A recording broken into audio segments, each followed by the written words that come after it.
cause heart attack or cardiac arrest? Yes, it's a good question as well. And why anxiety can cause palpitation? So when we are anxious, we or scared and or maybe stressed, we have hormonal change in our body. There's a hormone called adrenaline which is released and can make our heartbeat go faster. So, but that is a natural response to any stress situation, including exercise as well. When you're running, your heartbeat is faster. So, although a prolonged level of anxiety is not good for your health, but as such, it's not going to cause you cardiac arrest or heart attack as such from palpitation alone.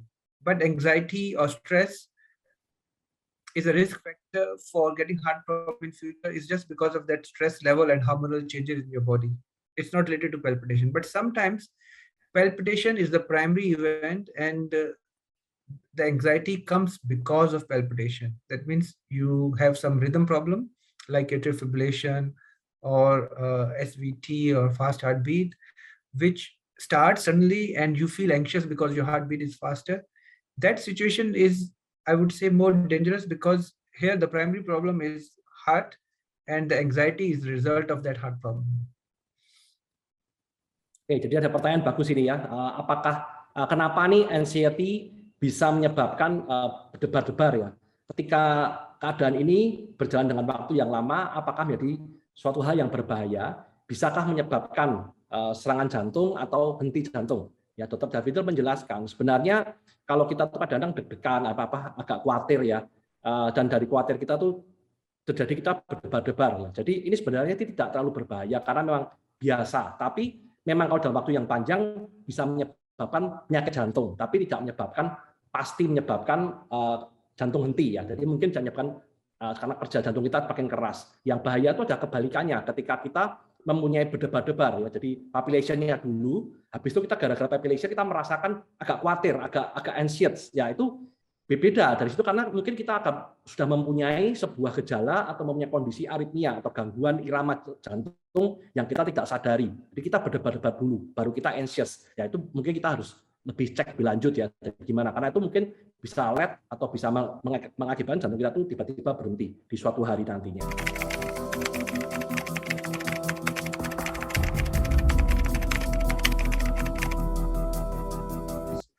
Okay, so hypertension is low blood pressure, and low hemoglobin means your blood count is low, which is also called anemia. Actually, if you have heart failure, it can lead to low blood pressure, but some people may have low blood pressure, just their blood pressure is normally low as well. So it depends on how low and what you call it as hypertension. If patient comes with heart attack, if the blood pressure is low, definitely it is dangerous. But if you just check routinely your blood pressure at home and it is a bit on the lower side and you have no symptoms, I won't call it abnormal or dangerous. Similarly, low hemoglobin means anemia. Anemia means either you have dietary deficiency leading to low hemoglobin or you are losing blood causing low hemoglobin. But this is a separate problem. It's not a sign of heart disease, but a very low hemoglobin for a long time, if it really goes very low, can lead to heart problem or heart failure. So low hemoglobin is not a sign of heart disease, but it can cause heart problem. Ini ada pertanyaan yang saya juga baru tahu, luar biasa sekali ya. Seseorang yang mempunyai hipotensi ya atau tekanan darah rendah dan juga low hemoglobin atau mungkin palet darahnya itu rendah ya. Apakah ini suatu tanda kita mempunyai jantung? Dr. Davinder menjelaskan bahwa hipotensi itu tergantung dari hipotensinya ya, karena kan memang hipotensi yang mungkin kondisinya sangat rendah itu mungkin membuat menunjukkan bahwa kita tuh akan mengalami sebuah kegagalan jantung atau gagal jantung seperti itu. Tapi bukan berarti semua tekanan darah rendah itu menyebabkan gagal jantung ya, tapi tergantung dari keseharian kita, tekanan darah kita tuh berapa sih? Misalnya rendah, tekanan darah rendah, seberapa rendah? Misalnya kita biasa dengan hidup mempunyai tekanan darah rendah dan kita tidak pernah mengalami gejala atau keluhan apapun juga, ya nggak apa-apa. Berarti ya udah kita normalnya segitu tekanan darah kita. Tapi kalau kita memang biasanya nggak segitu, tiba-tiba kita tekanan darahnya menjadi turun, nah, terus mungkin kita harus cekkan ya, karena itu kemungkinan kita ada gangguan di jantung. Yang kedua tadi masalah tentang darah ya. Kalau lama kita mempunyai darah yang rendah, itu artinya kita mempunyai anemia ya. Jadi kalau anemia ini sebenarnya menunjukkan kita tuh ada gangguan darah, dan anemia itu sebabnya bisa banyak sekali. Bisa jadi gara-gara dia itu mungkin ada pendarahan atau ada penyakit-penyakit darah yang lain. Dan anemia ini bukan bukan pertanda kita punya penyakit jantung, tapi kalau anemia ini dibiarkan dalam waktu yang panjang, ada kemungkinan anemia kita ini akan menyebabkan kita mempunyai penyakit jantung atau gangguan jantung.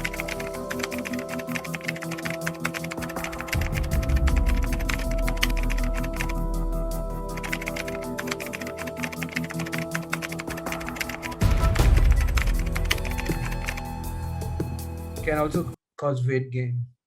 So stress is a very important risk factor, but it is not very easy to address stress, because with our current lifestyle, with all these pressures, in fact, last 2 years was pretty stressful for almost everybody because of COVID going on. But there are certain things which are in your control and certain things which are beyond your control. Oke, jadi ini pertanyaan bagus juga nih. Apakah stres itu berhubungan dengan penyakit jantung? Dan kenapa orang dengan punya level stres yang tinggi itu cenderung mempunyai tekanan darah tinggi ya. Jadi luar biasa sekali. Mungkin saya juga harus belajar ini. Dr. Devinder menjelaskan ya bahwa stres itu memang salah satu faktor risiko kita tuh mempunyai penyakit jantung ya. Karena stres itu pasti dengan kita mempunyai level stres yang tinggi, kita tuh bisa mempunyai hormon-hormon yang dikeluarkan tubuh kita tuh berlebihan ya, hormon-hormon yang mungkin nggak penting juga kita lebihkan di situ ya. Jadi itu sebabnya stres dengan jangka waktu yang panjang juga tidak baik, karena kita akan cenderung mempunyai penyakit jantung. Bahkan tidak hanya mempunyai penyakit jantung, tapi kita juga akan mempunyai penyakit-penyakit yang lain seperti tekanan darah tinggi, mungkin dari timbul penyakit diabetes, dan bahkan kita gara-gara stres ini bisa mempunyai sebuah kehidupan lifestyle yang buruk ya, karena kita tekanan yang terlalu tinggi, kita jadi makannya nggak teratur ya, jadi nggak bisa tidur dengan teratur, tidur dengan nyenyak dan lain sebagainya. Jadi stres ini memang tidak mudah ya, apalagi di masa-masa COVID seperti hari ini ya. Tapi ya gimana caranya kita bisa mengkondisikan stres kita dengan baik.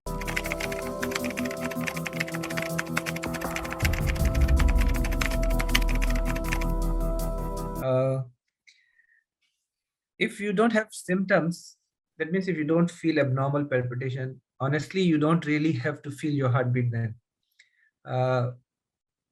So as a common person, it may be very difficult for you to just check your pulse and tell that, oh, it is normal or abnormal. I think this is something we should leave to a doctor or a specialist. And let's say if you have symptoms, potentially you can check your blood pressure and record because blood pressure instrument not only tells your blood pressure, but also tells your heart rate. So that I would say is accurate because it's more objective, done by a machine, compared to somebody looking and checking his own pulse or recording his own heartbeat. Second thing which I had mentioned earlier in the earlier question is, if you are worried about your heartbeat and want to record it, actually a smartwatch can sometimes tell your heartbeat, how fast or slow it is, and can give you a trend as well. Similarly, you can also record your ECG. That can be stored as a PDF in your phone and you can show to your doctor. But eventually, whether your heartbeat is normal, you can't decide it. It has to be decided by your doctor.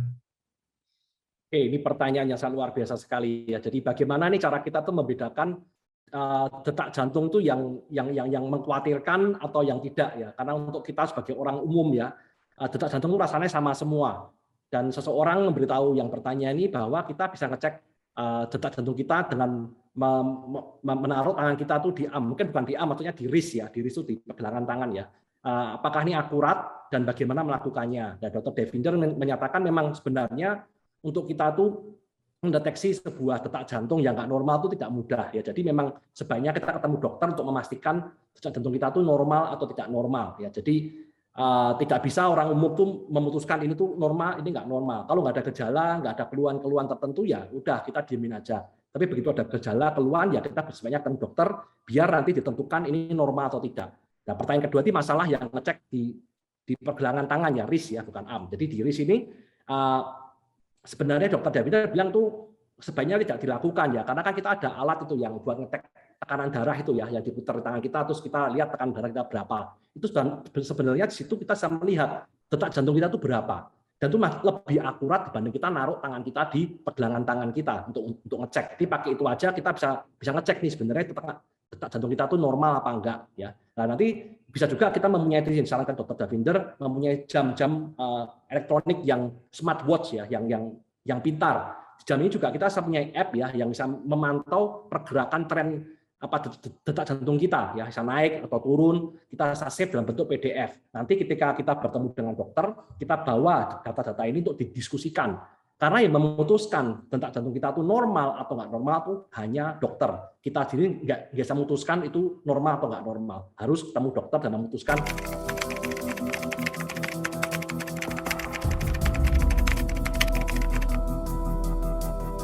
Actually, ApoB is actually a measure when we do check your cholesterol. It's basically a apoprotein. And although apoprotein levels have some correlation with getting heart artery blockage or plaques, but it has no relation to palpitations. Oke, jadi ini ditanyakan apakah tingginya level ApoB atau level lemak protein di tubuh kita ini berhubungan dengan population ya. Dijawab oleh Dr. Davinder sebenarnya tidak ada hubungan langsung ya. Jadi itu biasanya kalau kita ngecek aja kolesterol kita tuh sehat atau nggak sehat, level lemak kita seberapa. Tapi ya memang tidak ada hubungan langsung dengan.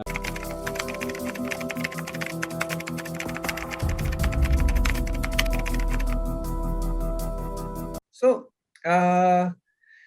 let's say, first of all, you may not be able to differentiate if a patient is having heart attack or not. So what we are talking about is maybe symptoms. If somebody has chest discomfort, shortness of breath, cold sweats, or symptoms you might feel that related to heart, it's best to call ambulance. That means you should get fast help. There's not much you can do to help patient, but if the patient has pre-existing heart problem and he's already on medication, and there's certain medicine doctor may have prescribed that you can take it when you have these symptoms. Yeah, you can give those medicine, but apart from that, you may not be able to do much. Let's say if the patient suddenly collapses or his heart stops, if you are trained in doing CPR, that means you are officially certified to do CPR, or you are a paramedic, or you are a doctor yourself. Yeah, you can do CPR for that patient until the ambulance arrives. I think that's about it. Oke, jadi ini ada pertanyaan yang bagus sekali ya. Jadi apakah yang harus kita lakukan sebagai first aid ya, sebagai pertolongan pertama yang harus kita lakukan sebelum pasien dengan serangan jantung dibawa ke rumah sakit? Kondisinya adalah detak jantungnya cepat sekali ya, terus sesak nafas, berkeringat, dan juga rasanya mungkin nggak sadar seperti itu. Jadi Dr. Davinder menjelaskan bahwa sebenarnya kita itu perlu garis bawahi dulu. Tidak mungkin kita tuh tahu seseorang tuh serangan jantung apa nggak serangan jantung. Jadi ketika orang tuh mengalami sebuah